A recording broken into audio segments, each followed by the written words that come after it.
This is my subcutaneous insulin injection video. First, I would make sure that I knew my 6 rights of safe medication administration, which include right patient, right time, right medication, right dose, right route, and right documentation. I'd perform hand hygiene, washing my hands. I would look at the patient's MAR.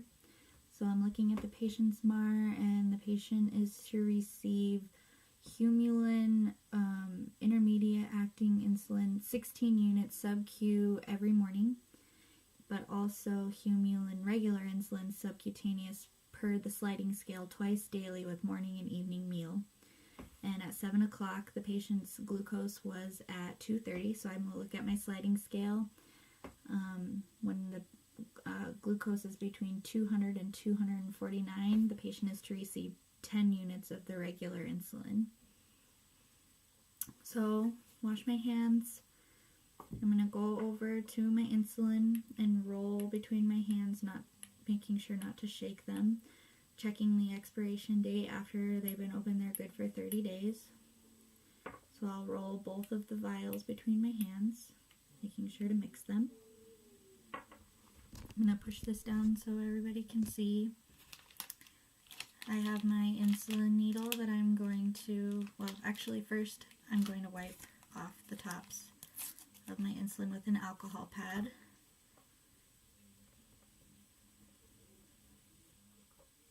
And using another one for my other top.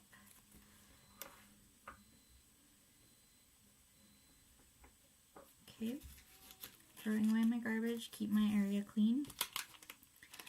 Now I've got my insulin needle, so I'm going to remove it from the packaging.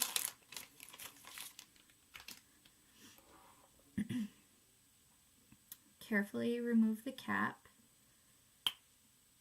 and place the cap on a clean surface. And I'm going to draw up 10 plus the 16 would give me the 26.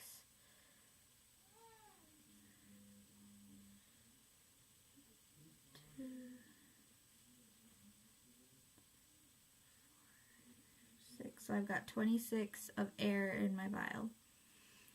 So first I'm going to go into my cloudy or intermediate insulin, and without touching the needle to the sides, I'm going to insert my 10 of that.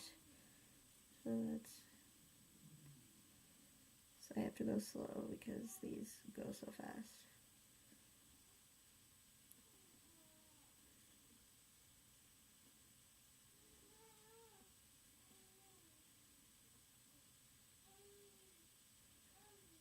Okay, removing, and then I'm going to insert my 16 of air into the regular, and then I'm going to tip the needle up along with the vial, and since this is my regular insulin, I'm drawing up 10 units of this.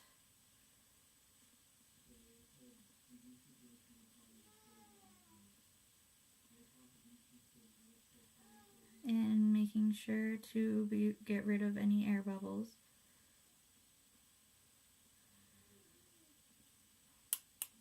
By flicking. Okay, so I got all the air bubbles out. Tip this back. And then inserting into the intermediate and drawing up the 16 so that I'm at 26.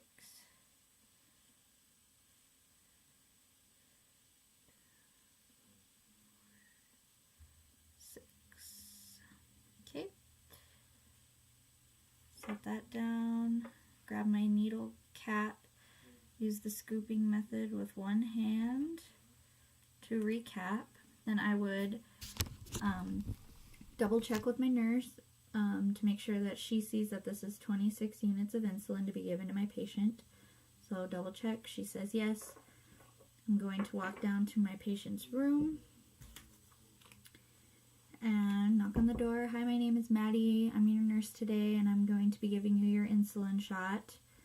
Can you tell me your name and birthday? The patient would give me their name and birthday back, and I would also check their wristband to do 2 patient identifiers. I would check for see if my patient had any allergies, which it looks like my patient is allergic to Celebrex.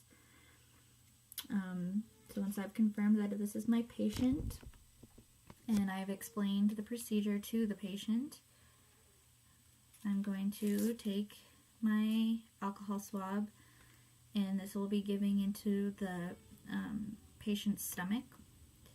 So I'm going to clean, working from a small circle, working outwards.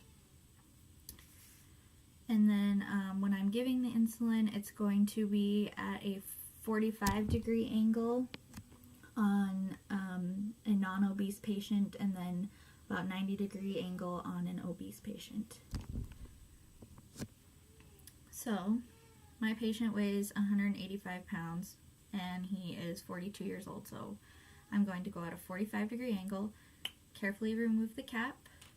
I've cleaned, oh, time out, washed my hands, putting on gloves.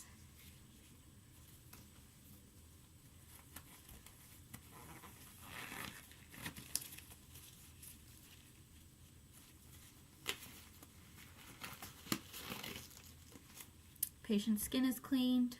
Now I can remove the cap on my needle, making sure, yep, got my 26 units. Remove the cap. You kind of gently pinch up the patient's skin, going in at a 45-degree angle, a swift movement, and then a slow, steady injection.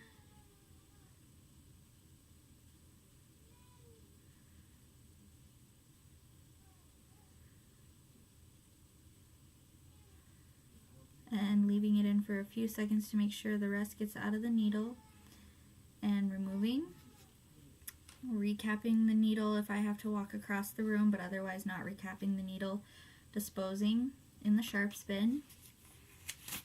I can remove my gloves, wash my hands, and then if there was any blood, I could blot carefully, being careful not to rub or pinch or anything on the skin because that would cause bruising.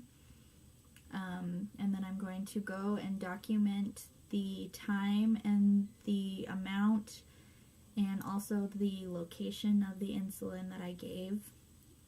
Make sure that the patient is comfortable, doesn't need anything, call light is in reach, wash my hands, and leave the room.